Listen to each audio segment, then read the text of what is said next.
Another thing I should mention is you want to think about how you're going to get the wood out of there. This is Bob.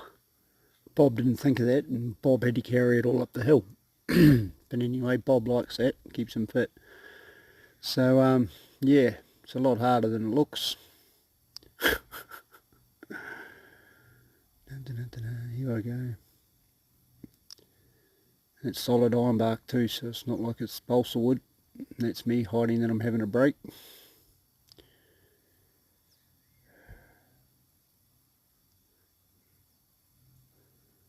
The closer stuff.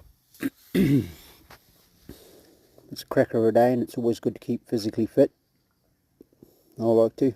It's good therapy for me. I'm pushing myself to the limits. Keeps me fit and young, sprightly. But yeah, absolute cracker day. Oh, and this is just what I'm up to afterwards. So if you don't get to chop an onion with an axe, you're really even living. Anyway, I hope you'll have a great day.